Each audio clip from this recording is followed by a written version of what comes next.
I'd like to say thank you so much for inviting me to be here tonight, and thank you especially to Drumlummon Institute for publishing this essay of mine. I want to tell you, I'm going to apologize right now. I'm not auditioning for the part of Camille. I have a terrible, it's not infectious, it's just the dry humidity is just killing me, or lack of it. So if I cough, don't worry, I'm okay.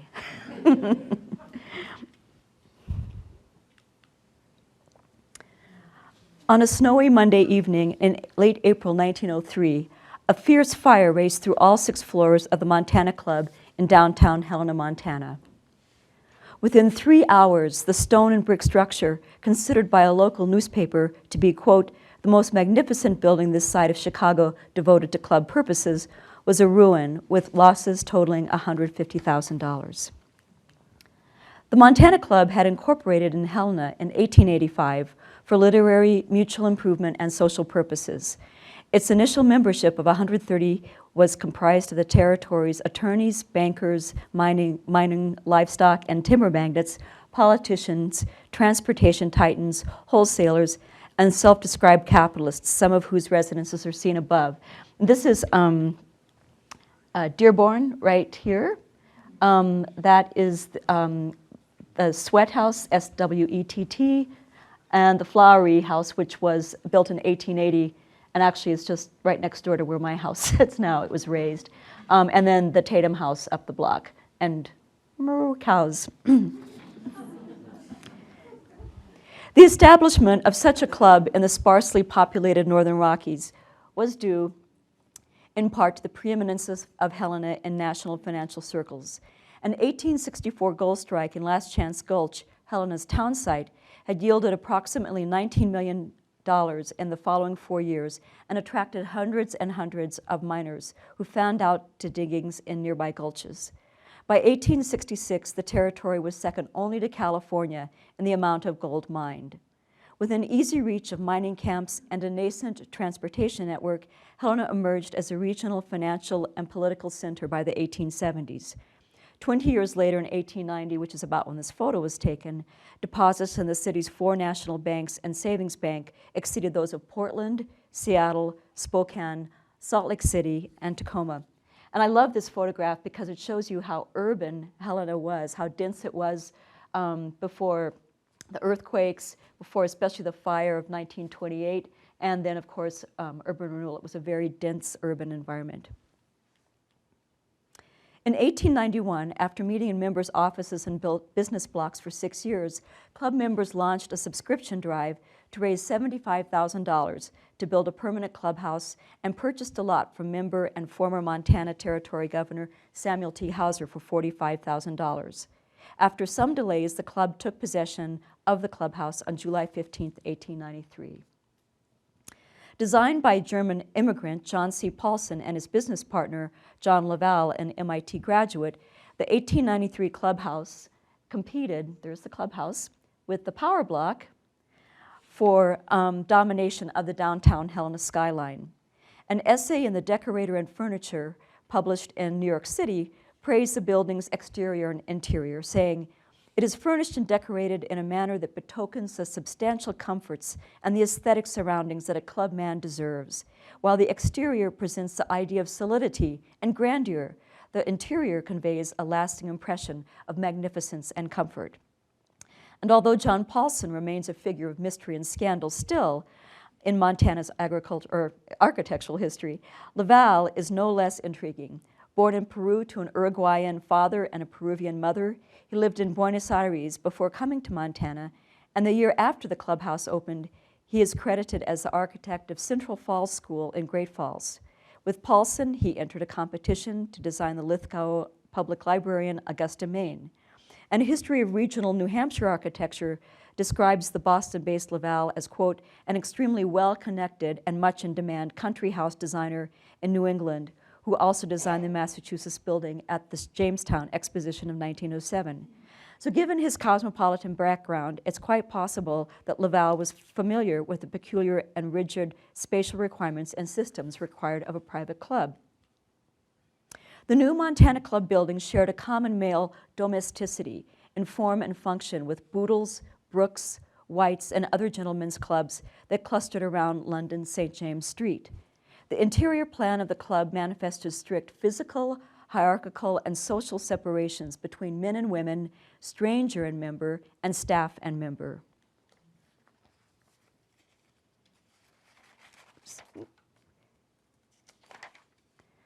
The private club represented, in the words of one historian, quote, a domestic side to public patriarchy, by offering a private environment without the stresses of family life and a public realm without its political responsibilities.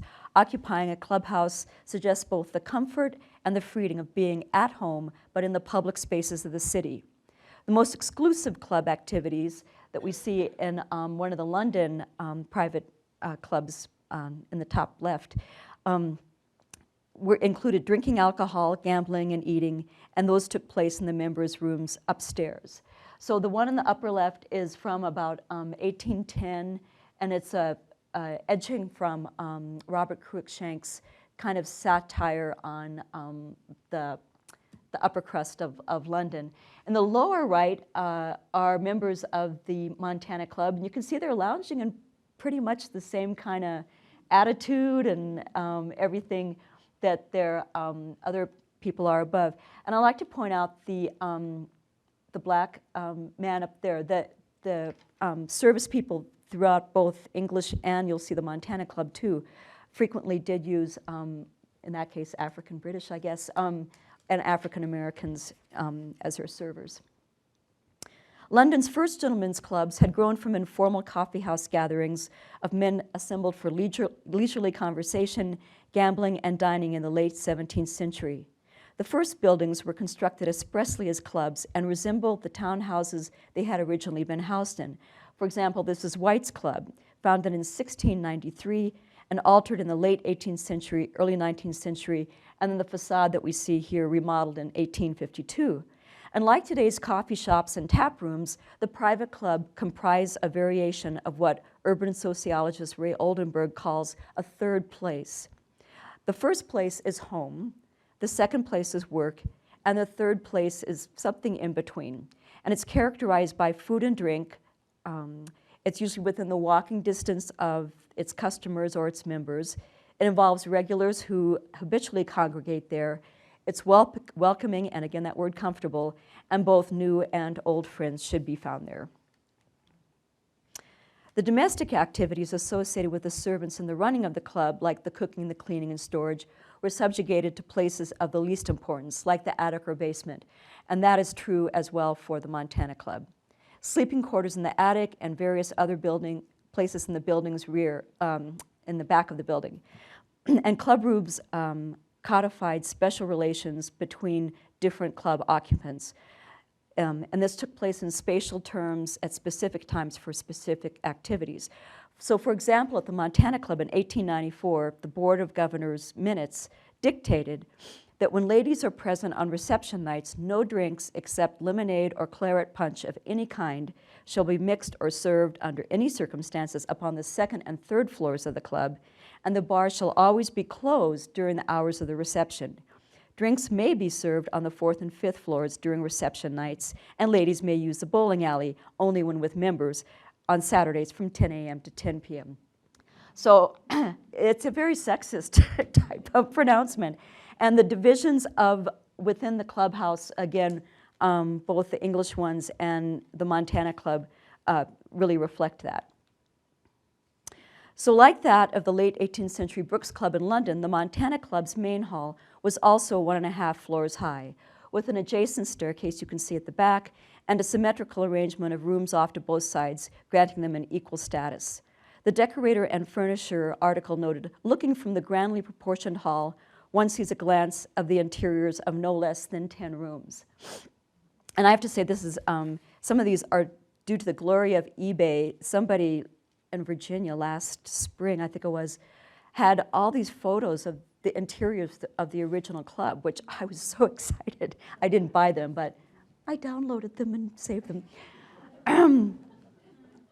This is the reception room, which is across from the billiard room. So you come up the stairs. This is on the second floor.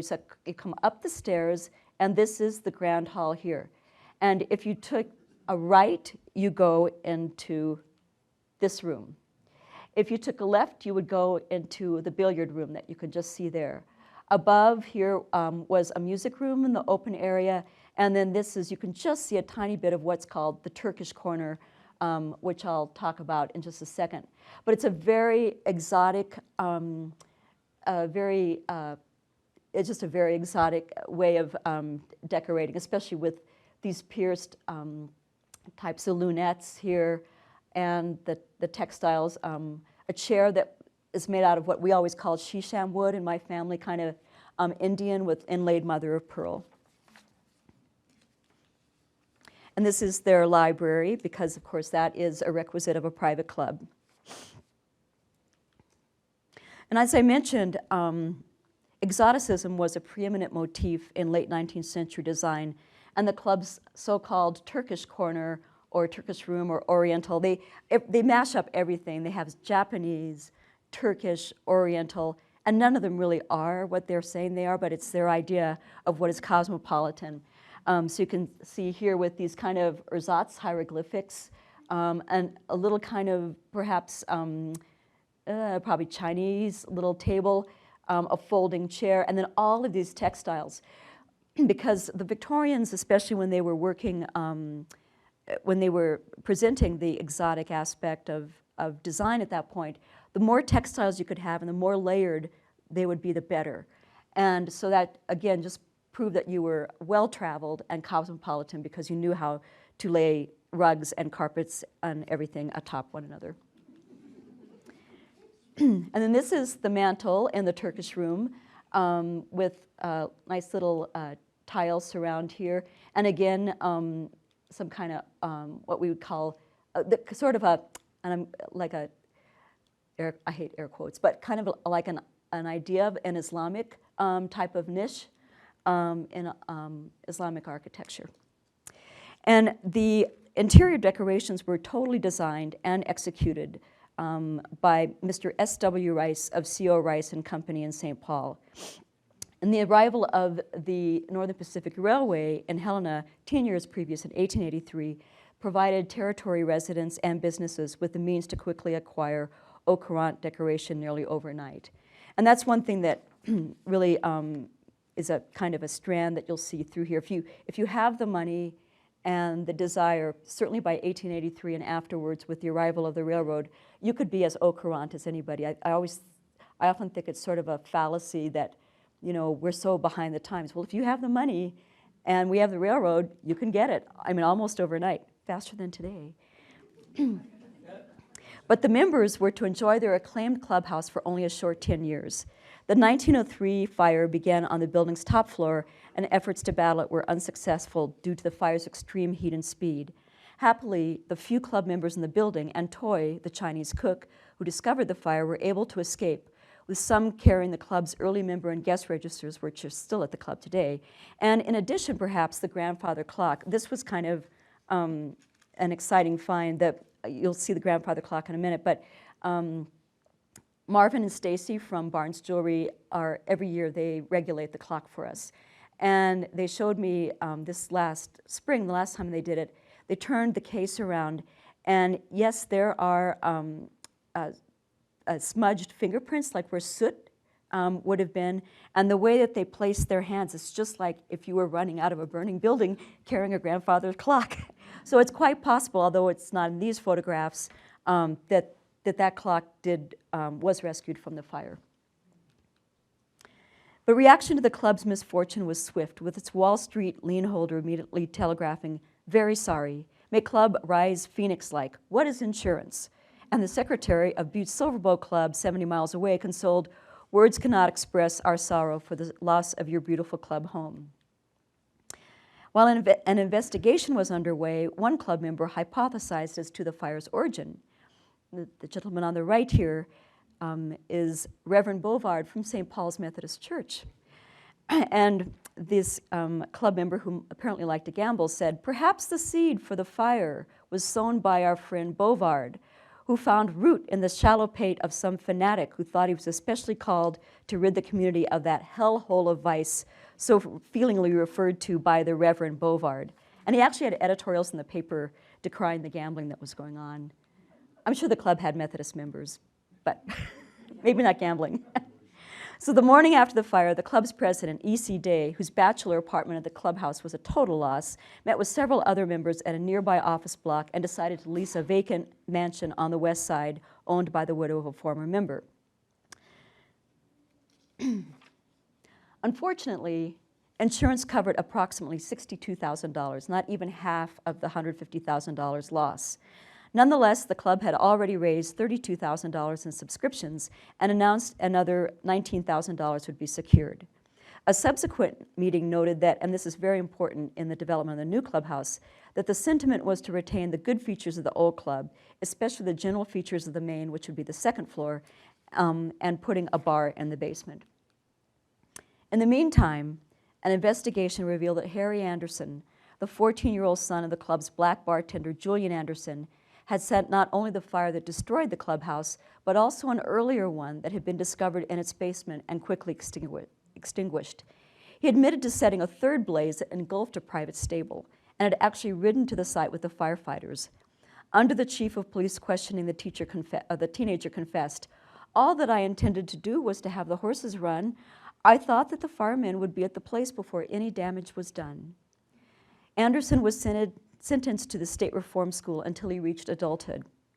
While it's not clear what happened to Harry following his term, his father, Julian Anderson, continued to work at the Montana Club for another 50 years and is one of the few Montanans ever profiled in Jet magazine, which is laughingly referred to by comedian Red Fox as the Negro Bible.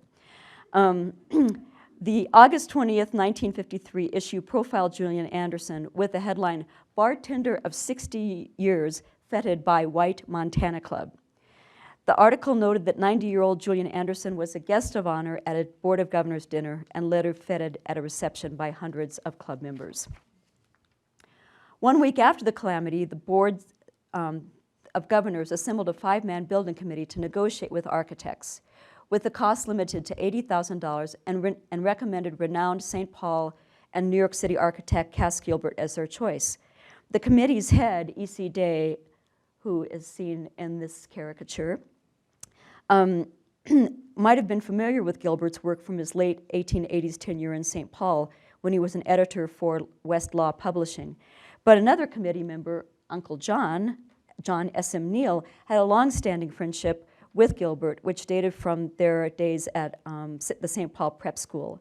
After graduating from Delaware College and studying law, Neal was appointed Surveyor General of Montana by the newly elected President Grover Cleveland in late 1883. He eventually purchased the Helena Independent Record newspaper and became deeply involved in community affairs. And here we have Gilbert, Cass Gilbert, who was born in Zanesville, Ohio in 1859 and had grown up in St. Paul, and like John Laval, the co-architect for the first Montana Club, had studied architecture at MIT before traveling to Europe in 1880.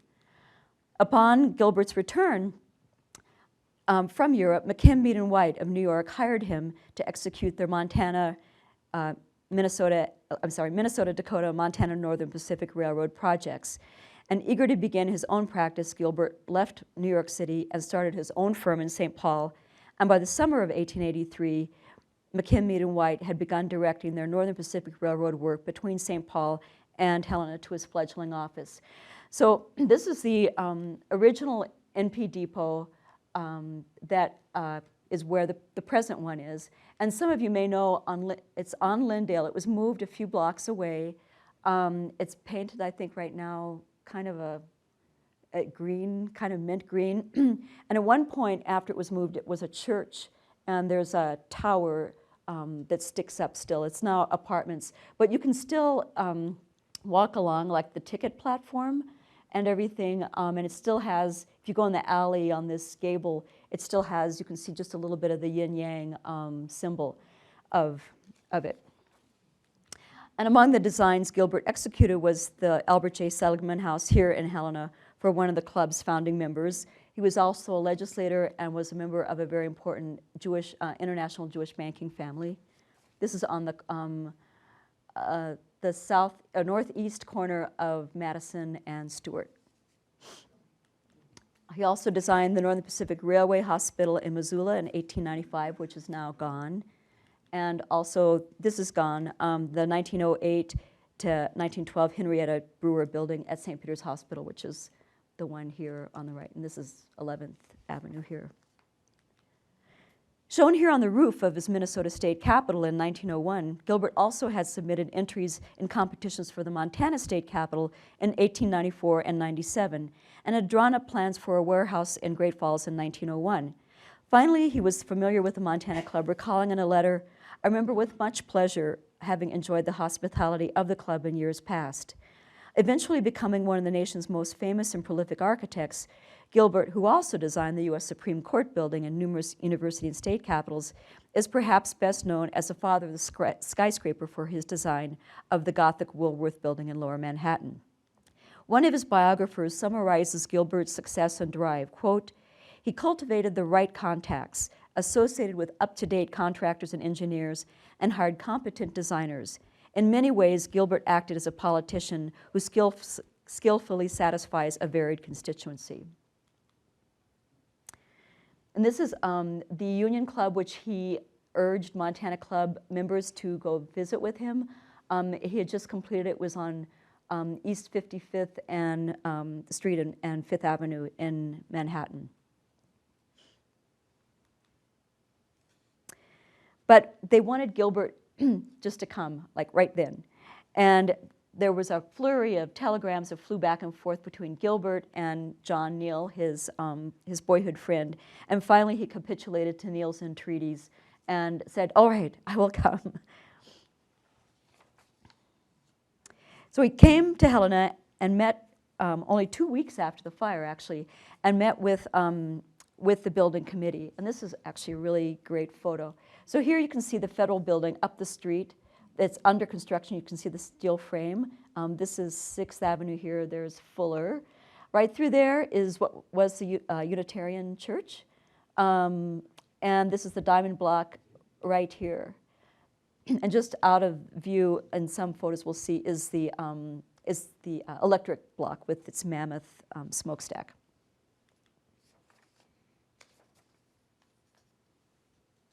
So, as I stated, they wanted the new club to much resemble the main hall of the original club. And again, such an arrangement echoed the private-public spheres that were found in the earlier London clubs.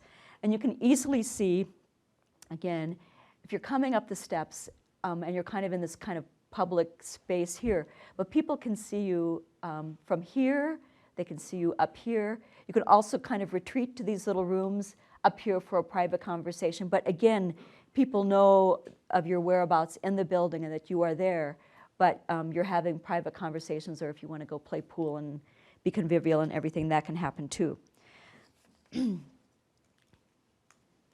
So the building committee telegraphed their general acceptance of Gilbert's proposal on the 4th of July in 1903. And President E.C. Day, and the head of the building committee, noted, "The drawings have been exhibited in the club rooms for the last 4 days and have been examined in detail by almost every resident member of the club, and we have yet to hear any adverse criticism upon them.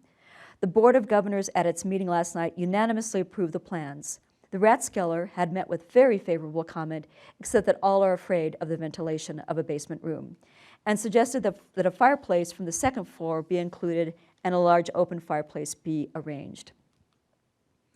On July 17th, the club contracted with E.W. Fisk, pardon me, who was superintending the construction of the Reed and Stem designed U.S. Public Building, the federal building, up 6th Avenue. And he removed all of the rubble and all the remaining cut stone. He numbered the pieces and piled them on the vacant lot to the west of the building to await reconstruction. So there's that great myth that persists, much to my dismay and disgust, that the old Montana Club is built, formed the foundation with the arches for the new Montana Club. As you can see, there are no arches in this photograph. So that's patently false. And so you've also got nice documentation where they have cleaned up the rubble, and as I said, they've numbered the stones, and they've put them into the adjacent lot. This obviously is the boiler. This is a vault under the sidewalk, which you'll see actually becomes something else. And one thing that's kind of cool about the club is if I occasionally give tours there, and this rubble foundation wall is still there. I mean, it was never removed. So it's kind of neat to walk behind this one kind of false wall of the Rathskeller and know that you're up against the foundation of the original club. In an early September letter accompanying the drawings, Gilbert revealed his anxiety at staying within the $70,000 appropriated for the reconstruction and modified the design without impairing the effectiveness of the building. Moreover, his examination of the badly done masonry and the debris had caused him to advocate for a complete new foundation. And the original above-grade stonework that was salvageable was to be augmented with new stone. Another cost-saving work measure was to use the local Kessler brick and only such terracotta ornamental outside trim as necessary to give a suitable appearance. He reiterated his concern to the Montana Club membership that he was dedicated to staying within their budget limits, but that have the best general contractors in Helena and several from St. Paul or Minneapolis would be invited to bid upon the work. So his original design, here we are facing 6th Avenue, there's the grade there, and these are his drawings for the new building. It specified ornate terracotta ornamentation here atop the windows, and then brickwork and granite bands here above the pointed arches. And he also proposed this angled hood over the entrance. And a brick lattice work was to run around the building. This is the hood where you enter. And this was a lattice of terracotta. You can see it's quite ornate.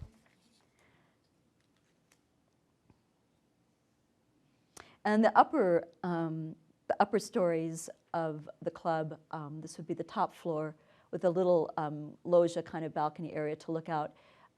Actually, there it is. That's the loggia to look out. These are a bit more Spartan, but still kind of dramatic. And then he repeated the same ideas on the Fuller Avenue side with the terracotta, which would be repeated in each of these. And here we have, there would have been a little marble insert with, that's approximately, I shouldn't say little, it's 8 feet tall is what it turns out to be.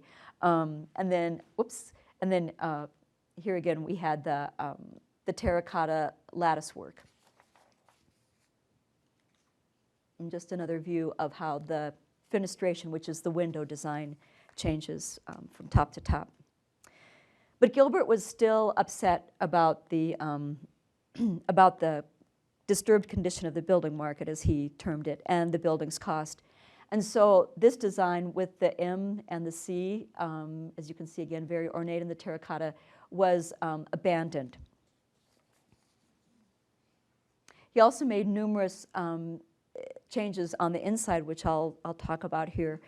They wound up going with alternative C, which retained the omission of the 4th story and also flattened the building's curved corner into a chamfered one.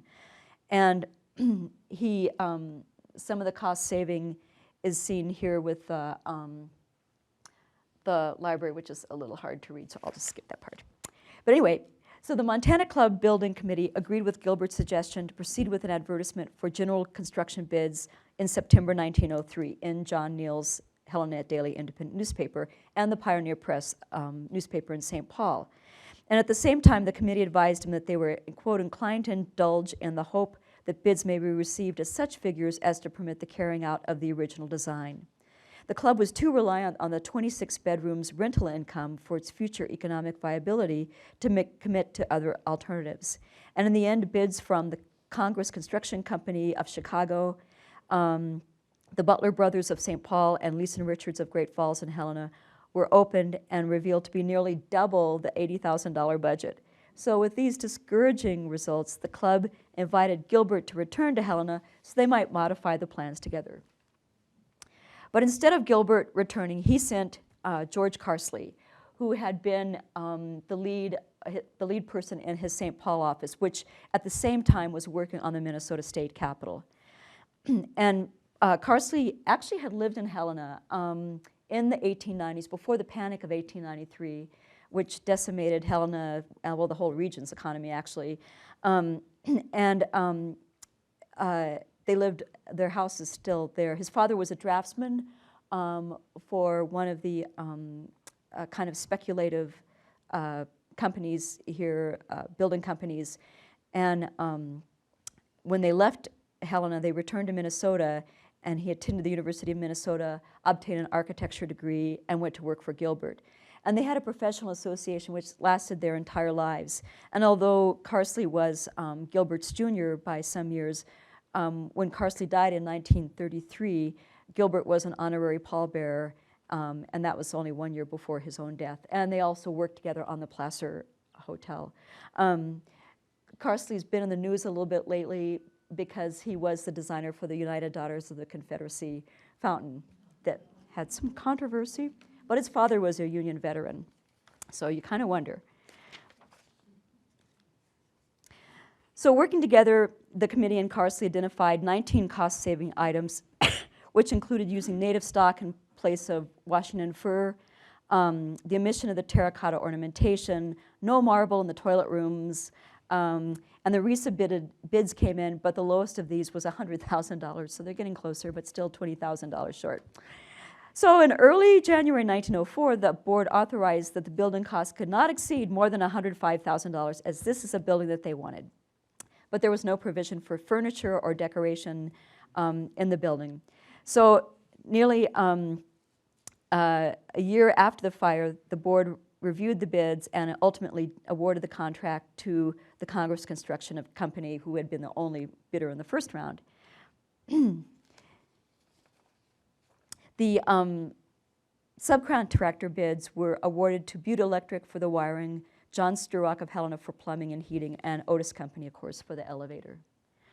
In the meantime, Gilbert had contacted T. Kain, that's K-A-I-N, and Sons, who operated a granite quarry west of Helena near 10 Mile Creek. That would be the Baxendale Quarry.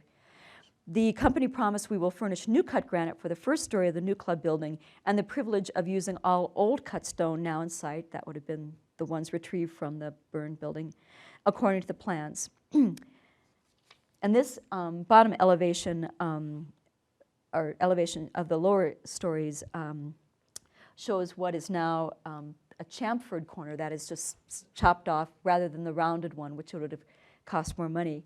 One thing that's really neat about the Montana Club in terms of building materials, I think, and just Helena at that time in general, is that we had such a wealth of natural resources easily within Helena. I mean, there were a number of quarries, for rhyolite and granite.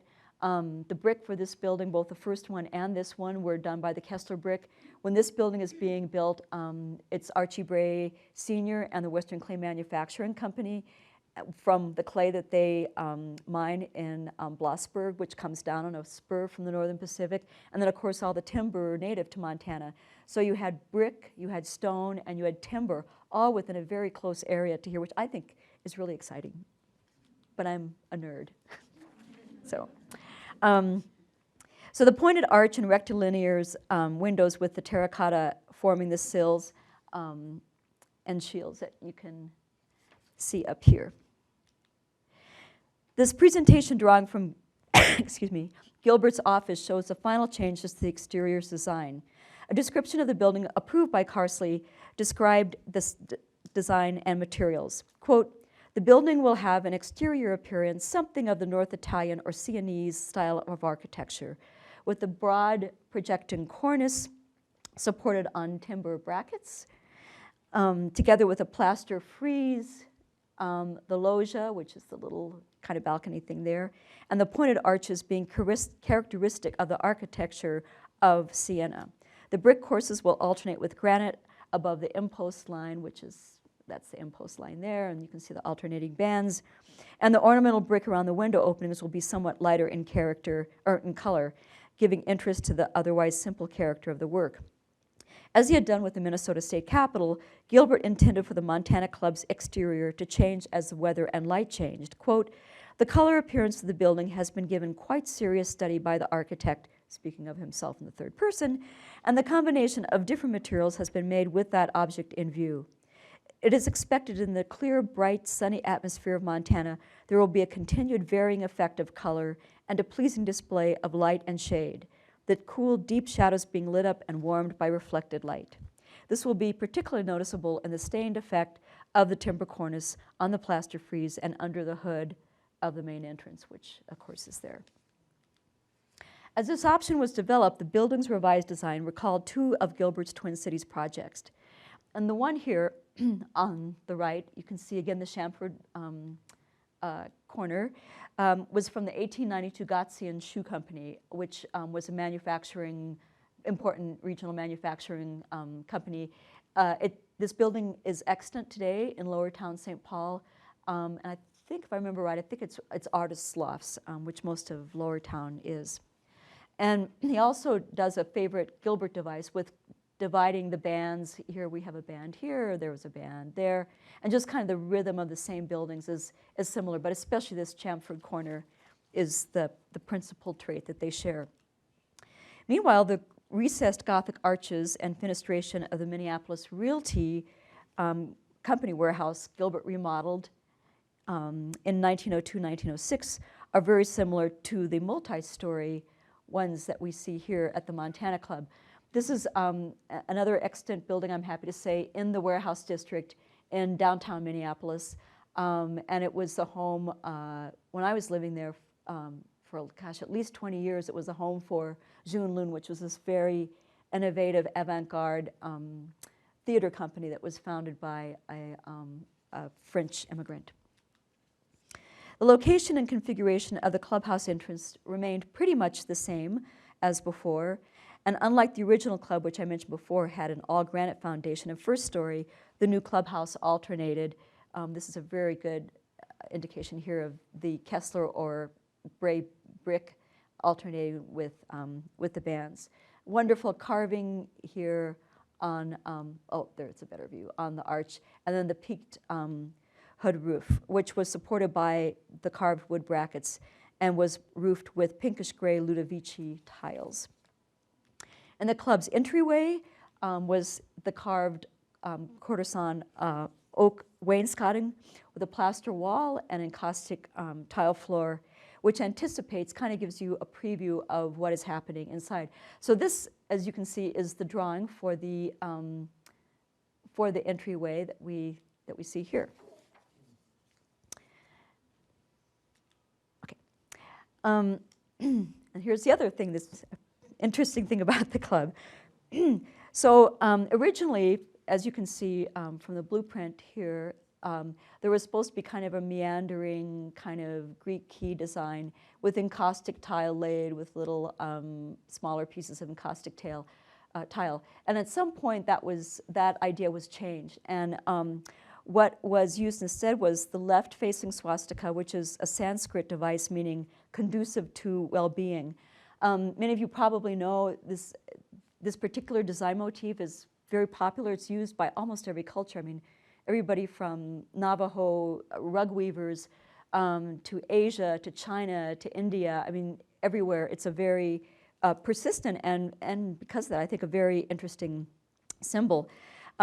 Years ago, my friend Norman Weinstein invited me to lunch at the club. I think I was back from grad school or something, and Norman, of course, was Jewish and was one of the pillars of Temple Emmanuel. And so I asked him, I said, well, Norman, what did you do during World War II with the swastikas? He said, oh, we just covered them over with a rug. So that was a good lesson. And of course, they're not the bad swastikas. And this gives me an opportunity to mention my other pet peeve about the myths of the Montana Club, is that this floor was not in the original 1893 clubhouse that burned. That was a cream marble, according to the documentation in that New York City publication. So now we're going to take a quick little walk through and kind of then and now pictures of the club, and I'll just kind of talk about, again, that division of public space and private. So here's the entryway on 6th Avenue, and I realize this is a little hard, so I'll kind of go. The vestibule, and you walk into the main hall, and here are the stairs to go up. Here's a passenger elevator. This is a freight elevator and a lift here. The vault, whoops, was back there. And then this was office space, which was to be rented out, which is a very consistent characteristic of private clubs. The Silver Bowl Club next to the courthouse in uptown Butte has the same kind of arrangement. So with construction finally underway, Gilbert's office advertised for bids for the club's decoration, and this is what we see. This is as we're coming in the front door. It's a June 1905 photograph. And some of America's most renowned decorators had anticipated this announcement. These included Herder Brothers of New York City, who had gained fame 20 years previous with their published designs and furniture for W.H. Vanderbilt's Fifth Avenue house, as well as their recent work for the Minnesota State Capitol. Chicago's Toby Furniture Company, who had furnished the dining room of a Helena house that became the governor's residence in 1913, that would be in the dining room of the original governor's mansion. That furniture was made by the same company that was interested in making furniture for the club, as well as a new company in Chicago, Gustav A. Brand, who had worked with Cass Gilbert on projects in St. Paul, and then the L.P. Larson Decorating Company of Minneapolis. But in the end, Gilbert awarded the contract to Mitchell and Halbach, another Chicago firm. Otto Mitchell and Frederick Halbach had started as decorative painters in the early 1880s, but by the time they decorated the Chicago City Hall in 1885, their business had expanded to include art glass, furniture, woodwork, wallpapers, and textiles. They had worked on Marshall Field Jr.'s Prairie Avenue mansion in 1891, which had garnered them additional acclaim. In the end, though, Gilbert gave the contract for, well, actually I should say, Mitchell and Halbach still did the designs, but Carpenter Brothers of Chicago were the ones who executed the designs for the furniture. So here we have, here you can just see a settle, and it's not chopped off on my picture, but it is up there. But anyway, there's this little settle here. This is the Gilbert's office's drawing for it, and you'll see, maybe not, there's a 2-letter code down here that says AX. And this was from the Carpenter Brothers' early 20th century furniture line, which was pretty wide. It had a lot of variety. They had upholstered Art Nouveau parlor sets. They had lodge furniture for like the Masons. They made Morris chairs, and then things like this quarter-sawn oak furniture that we see here. So we'll go downstairs for just a second before we leave this part. So you would come down the stairs, which are here, and come in here. And you are below grade at this point. Here's 6th Avenue, as you can see. These are the little alcoves. If you might remember, there were kind of like little depressions in the foundation of the original 1893 club, and this is where the alcoves sat. And when I give the tour in person, it's really easy to point this out, because again, this is another manifestation of the idea of being in the, having private conversations in a public space. So again, you know, your fellow club members can be out here, you know, playing cards and drinking and smoking cigars, literally, and yet you will be back in these little alcoves. And these are actually very sweet little areas now that the club is opened up and that you can sit in. They're also lit from above, because this is under the 6th Avenue sidewalk. They were specified to be lit with glass block sidewalk there and on Fuller to illuminate them a little bit. Gilbert had already done the Rathskeller in the Minnesota State Capitol, which was just restored at one point when I was there, with German drinking motifs that sadly were painted over during World War I. And in the 1990s, conservators went in and either were able to scrape away the paint layers and reveal them again, or painted the new ones. So that you can see this is quite a different feel, oops, from, oops, I'm going too fast, up from this, which is the Rathskeller as it looks now.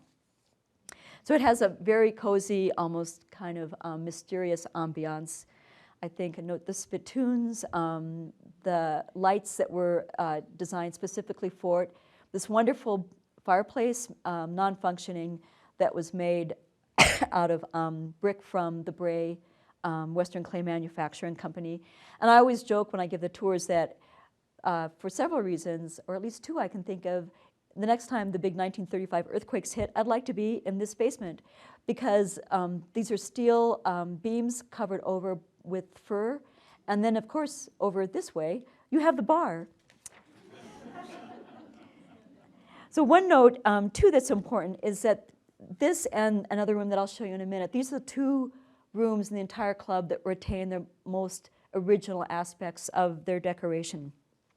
And one thing that's very neat is these embossed leather-looking panels, which I'll show in a second, were a patented embossed oilcloth. So oilcloth is like, you know, the kind you put on your picnic table to resist stains and water and what have you.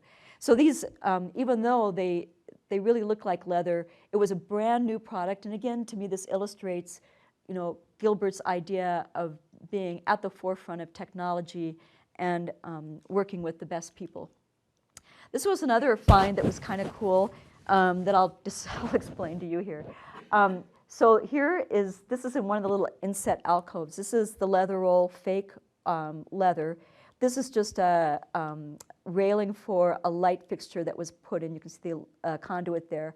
And up here, you can just see this little wallpaper frieze, which I photographed and is here. This is another example of the arts and crafts period, which was a specific style in the late 19th, early 20th century, which harkened back to the supposedly simpler days. It was a rebellion against the Industrial Revolution. It was a rebellion against manufactured goods, and they believed that the more moral person would be using handmade objects, making handmade objects. And don't ask me why, but for some reason the Dutch, what became known as the Dutch style, which this is a very popular motif, was one of the main ideas in the arts and crafts movement. So again, I mean, it's very clear that they're very much up on what is happening in the design world at the time. These are great radiator up above. And this is just a photo of the original bar. This is before the tile was inset. It's a concrete floor, as you can see. And this part remains today. Sadly, this part was taken out at some point and something else put in a refrigerator. The light fixtures, some of which still survive in the club, especially on the stairways, were manufactured by the Moreau Gas Fixture Manufacturing Company of Cleveland, all handmade, all made to Gilbert's designs. And they were also the same company who supplied the light fixtures to the Minnesota State Capitol. So now we come up to the second story here. So here we're coming up the steps, and we're walking into, there's a hallway here. And again, this is a great illustration of the distinction between space. So we have a service stairway here, and a basically service elevator there, and the passenger member elevator. This here is labeled the guest room. On other drawings, it's also labeled as the stranger's room. So say that Governor Hauser has invited you to come by for a drink and a cigar, and you're not a member of the club. So you come in the front door downstairs, and you come up the steps, and you come in, and right here is the club manager, and he will recognize you as not being a member, and he will ask you, may I help you? And you'll say, I'm here to meet Governor Hauser. And he'll say, ah, yes. And he will escort you into this room where you will sit and cool your heels until Governor Hauser arrives and can take you into the sanctum sanctorum. So this is, and the thing that's so cool about this is that this is the same type of spatial hierarchy and division that these London clubs, which were founded, as I said, in the 17th century and then built in great numbers in the 18th century, had. So this is, where you would have come up. There's the desk of doom, and this is just the drawing that shows the nice counter space that was there at one point. This is, I just put this in to show you how close this resembles really the original club. This is the 1893 club. If you just glanced at it, you'll think, oh, it's the same space, but The stairs go a different way. It goes that way, and it goes this way here. There's the clock that I was describing earlier. This is a June 1905 photo. But again, it's a very open area with seating. You know, you can just sit there and see who walks by, who you want to strike up a conversation with. This is what was known also as kind of an interior loggia. Here we have the same thing there. So again, you know, you can be kind of in this more public space in the club, or go upstairs and have like these private conversations. Another cost-saving measure that they had was, you'll note that this is a paneled balustrade here behind the sofa. Gilbert had originally specified cut-out ones, which actually would have been a nightmare to dust. It's hard enough to keep the club undusty as it is. I can't imagine if they had done this, but these were eliminated early on because obviously it would be much more costly to manufacture. So this is a guest room or a stranger's room that I described earlier, and then once you got into the members area, we have here the drinking room. Which was underwritten by Duryea and Potter, which was a Chicago company. And this kind of wonderful little hunt scene wall decoration here, a light switch there, and then this terrific and little fireplace. And then you can see out there the desk where you would be checking in. So in every kind of catastrophe of burst pipes, sometimes there are wonderful silver linings, and this is one of them. The club had a burst pipe probably about 14 months ago, I guess, in the room where the drinking room was. And as they took the sheetrock out from behind the sink, I was so excited because here is some of the dado timber, which is this kind of arrangement here. And the sink that burst is like kind of down here, so you can't see it. But it's the same decoration all the way around.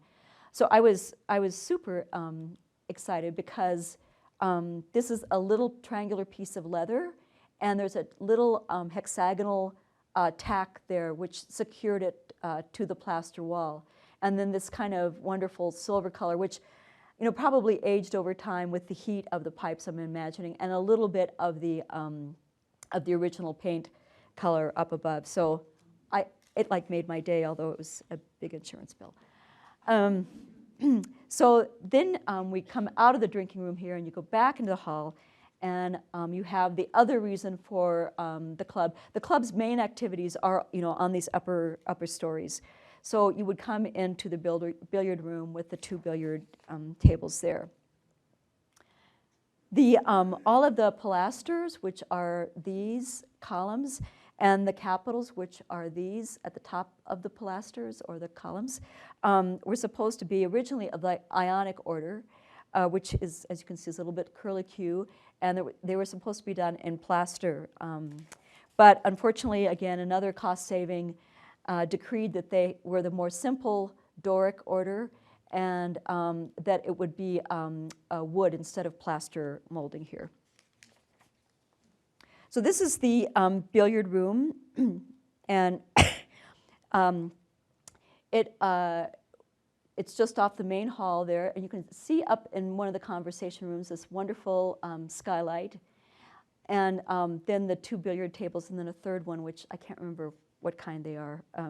Pool tables and 1 billiard table. I'm not an aficionado of it. Okay, so and then the heavy velvet portieres, which you can kind of see back here, came from the Schunemann and Evans Company of St. Paul.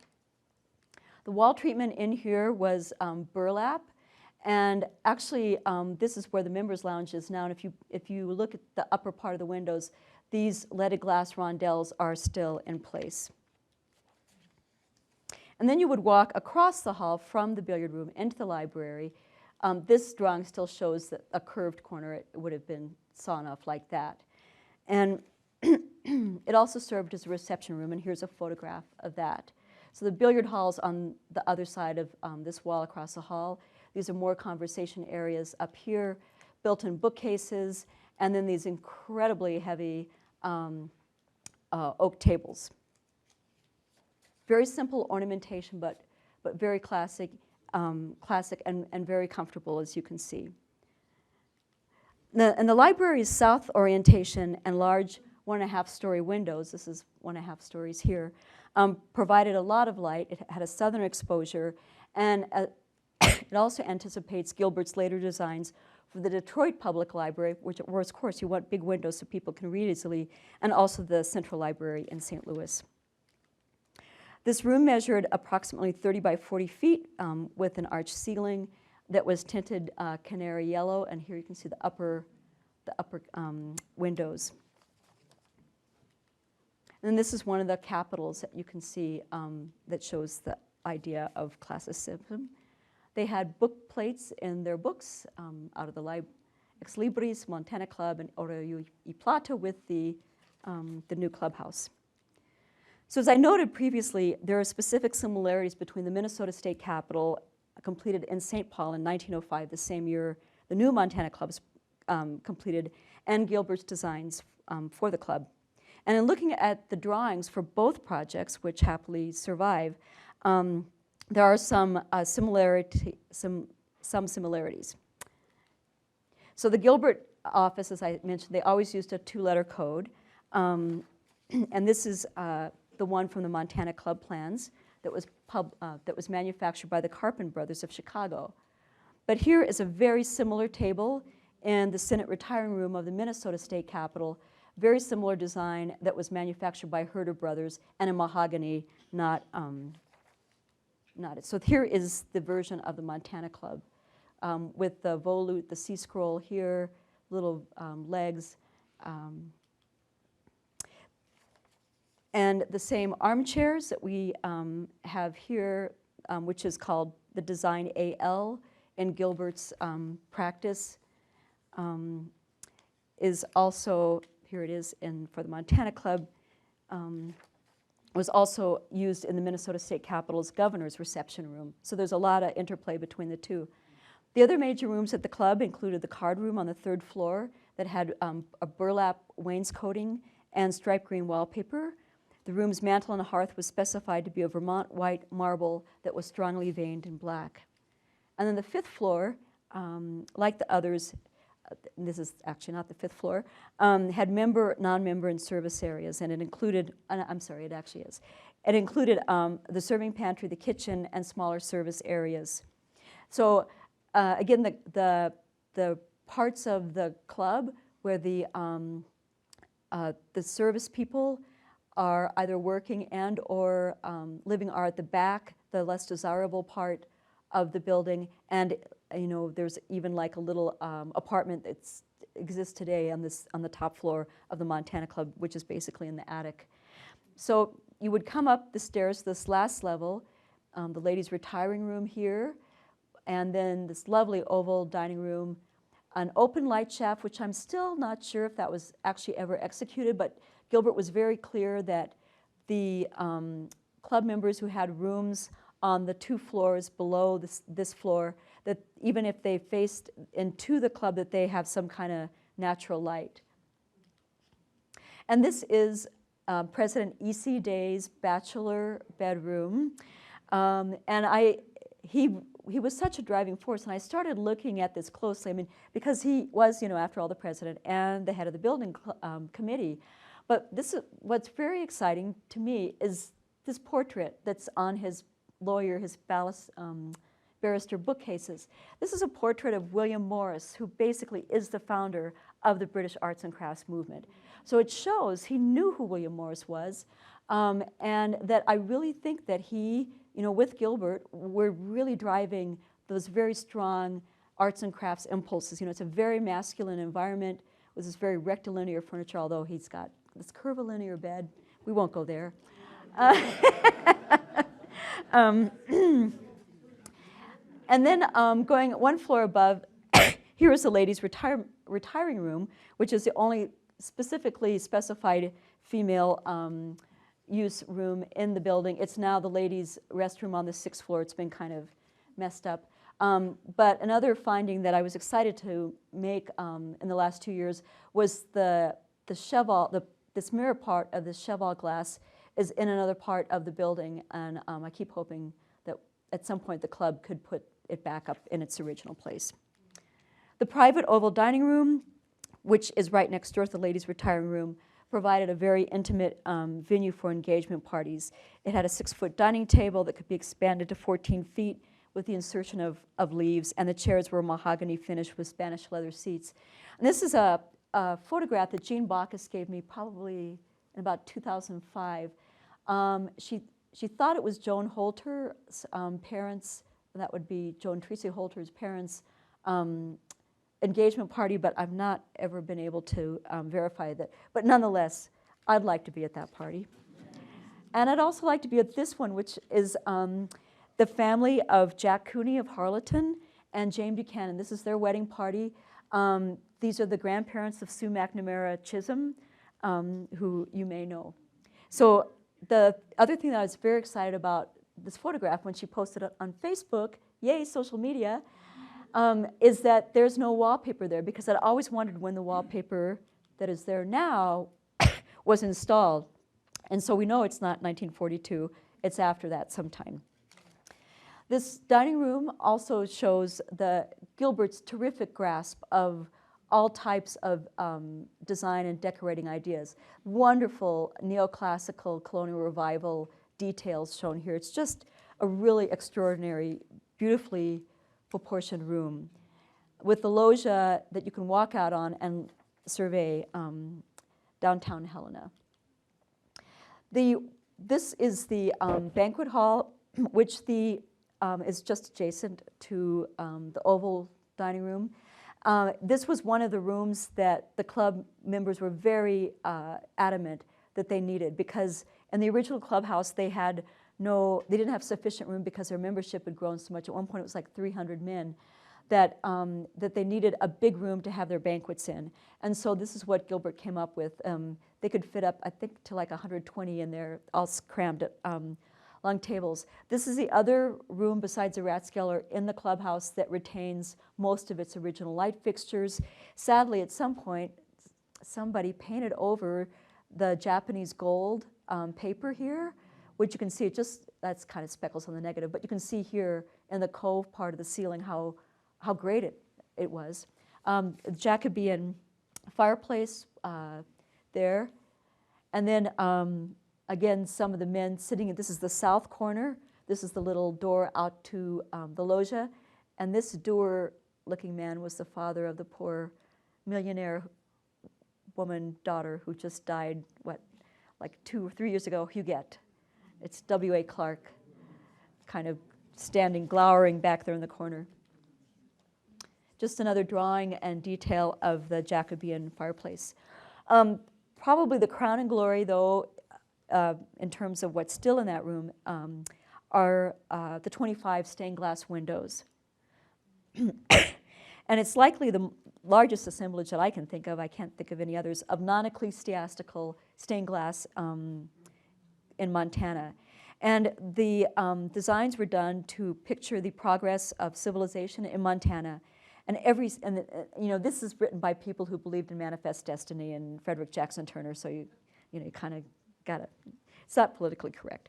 So the progress of civilization in Montana, every stage of the march of civilization is pictured here, from the time when the red man was monarch of all he surveyed, down to the present day, while Montana stands proudly up in the great sisterhood of states.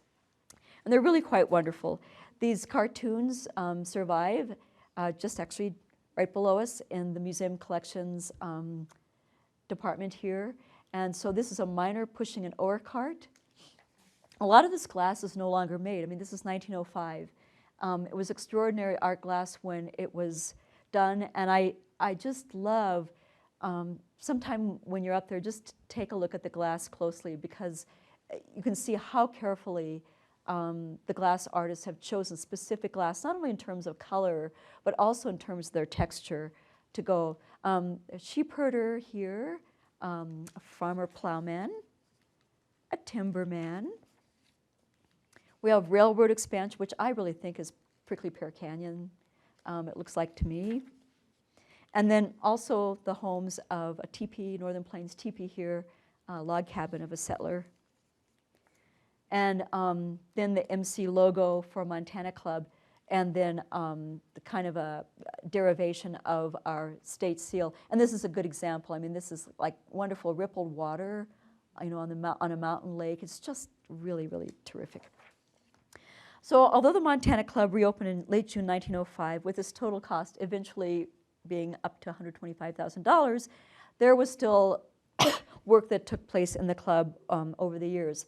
In about 1914, Carsley is commissioned to provide this grill work for a bank that went in where Helena Abstract Title Company is now. And here we have the grill work. At the same time, he also executed a wrought iron balcony and made these, what had formerly been windows, into a door and side lights. So that's 1914. This is also an alteration that he did. This was to the guests or strangers room, which is now called the Russell Room because there's a reproduction of When the Lamb Belonged to God, which of course the club owned and commissioned from Russell originally. These are his Carsley's quarter-sawn oak panels in the drawing, leaded glass windows with a little cartouche decoration there, which were not executed. But this medallion was, I'm not quite sure what that material is. I don't think it's leather, but wonderful dental work. Again, I mean, like Gilbert, he had a really wonderful grasp of all of the details that go into making a wonderful architectural statement. So this is just a drawing of the ceiling. But then we get to kind of the Mad Men era. And so the qualities of comfort and luxury change over time. And by 1953, the club's leadership had determined that the changes had to be made to better accommodate associate members. Now, associate members would be women, because you couldn't be a member on your own. You had to have a male relative who was a member to get to use the club.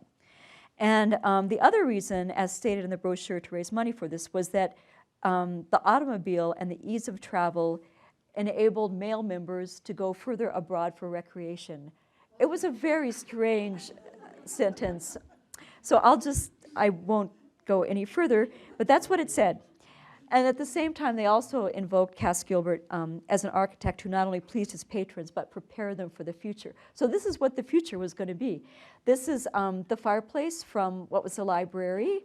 This is the bar down here, and then they were going to do planters, and this seating, really cool chairs, actually. And then the windows along here, a drop ceiling, and then these columns here. This was a floor plan. So again, you would walk up, there's the stranger's room, there's the old drinking room. You'd walk in, and there would have been this serpentine bar here, and then this raised platform for eating, because they wanted to increase revenue for the club and get more people in. This was to be the dancing floor, and then the musicians' platform there. So I have to say, happily, that didn't quite all happen. Oh, and these ladies were happy too. I just want to give a shout out. This is Betty Doring, whom some of you may remember. She was a docent here for a long time, and with her husband Walter, a club member. I'm not sure who these two women are. This is Margot Brown, Mrs. Al Brown. I think she was a docent here too when I started work here in 1979 as a child prodigy curator. And then this is what did happen with 1953. They did drop the ceiling. They added this really amazing textile on the floor, and kind of almost a Buick dashboard sort of bar.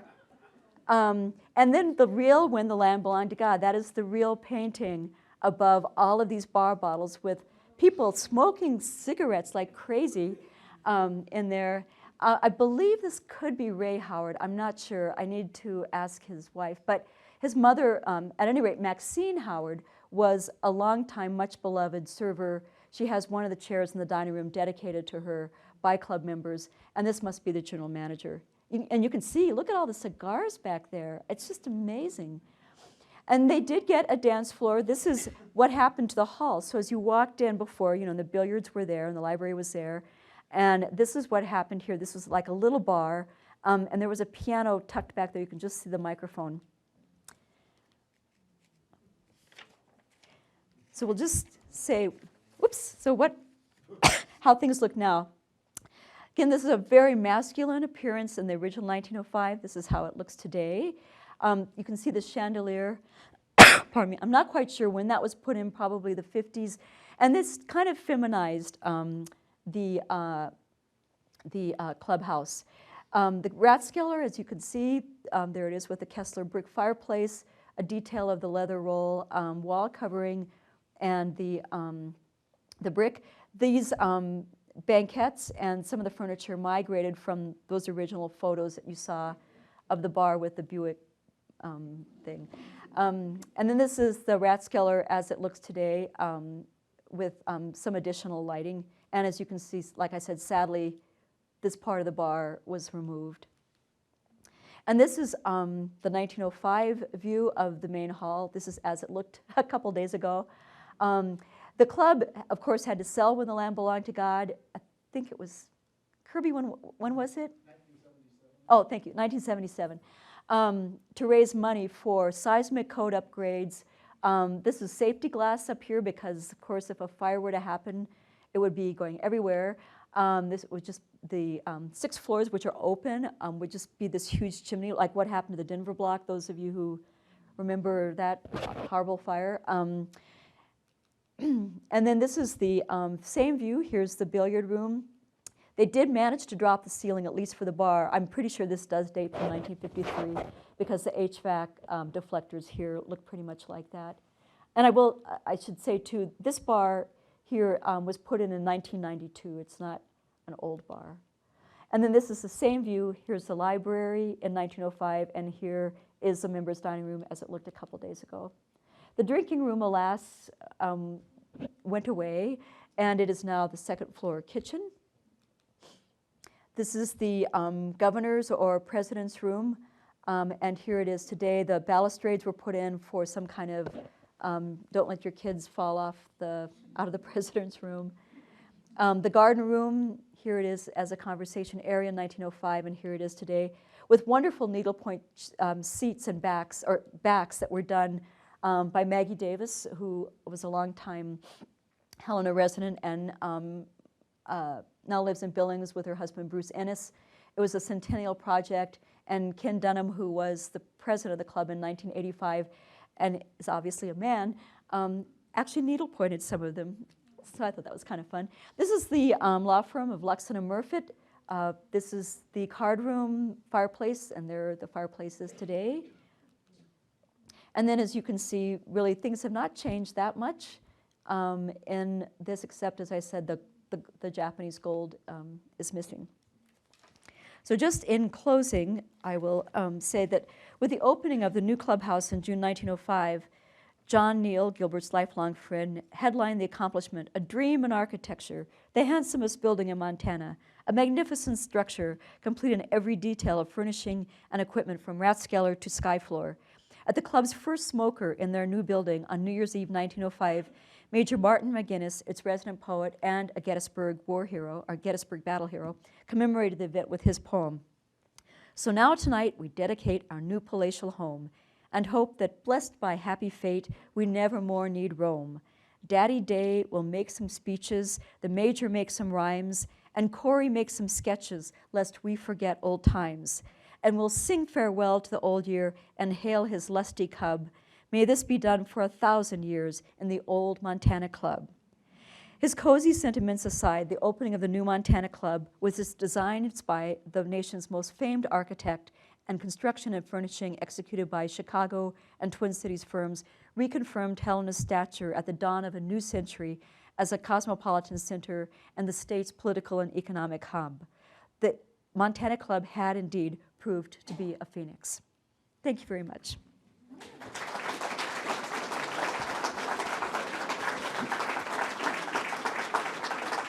Oops.